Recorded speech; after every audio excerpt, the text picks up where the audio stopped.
At sa ngayon po ay ang gusto rin po ng DPWH, ng DTI, ang lahat ng mga lehitimo na kontraktor, mga kontraktor na may puso at mayroon silang tinatawag nating kagustuhan talaga na magtrabaho para sa gobyerno at para sa taong bayan, kayo po ay hinihikayat na sumali. Sa ngayon, mayroon po ang DPWH na online blacklisting portal kung saan makikita niyo po ang mga lista ng mga korporasyon na sa ngayon ay blacklisted.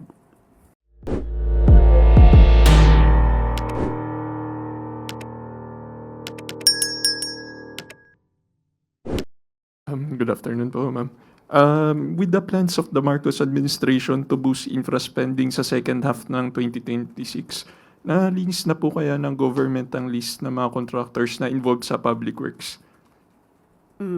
Actually, noong September 2025 na nakaraang taon ay alam po natin na siyam sa korporasyon ng mga diskaya ay na-revoke na po ang license.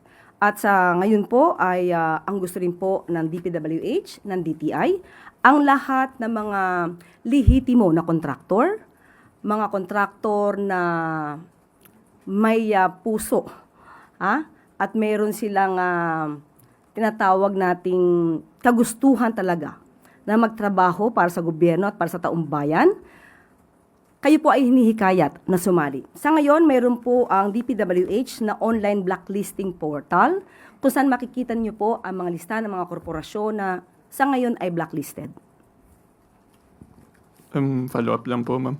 Bali dun sa, na-mention po si Pangulo na initial na 15 contractors last year na nakakuha ng bulk po ng mga infrastructure, flood control projects. Ilan po kaya dun yung parang na-clear na ng government? Ilan naman po dun yung parang nag-undergo pa ng screening or vetting process? Sa ngayon, Sam, hinihingi natin ang pinakalistahan ng DPWH pero ibibigay po nila siguro bukas ang mga listahang ito. Pero sa ngayon po, ang maibibigay ko sa inyo ay ang mga online blacklisting na nasa portal nila. Ang listahan na naka-blacklisted na korporasyon. Last na lang po for my part, ma'am. Bali sa ngayon po, ma-ensure po ba ng Marcos administration ang lahat ng mga infrastructure projects ng government? Bali na vet na po lahat ng contractors na yun. Hindi na po sila involved sa kahit anong anomalies. Yan po ang naisin ng Pangulo. Kaya nga po nagsagawa ng mga investigasyong isinagawa hanggang ngayon, simula noong nakaraan, ay para maayos po kung ano mga ginawang mali, kung anong ginawang mga pang-aabuso. Yan po ay gustong matama ng ating Pangulo.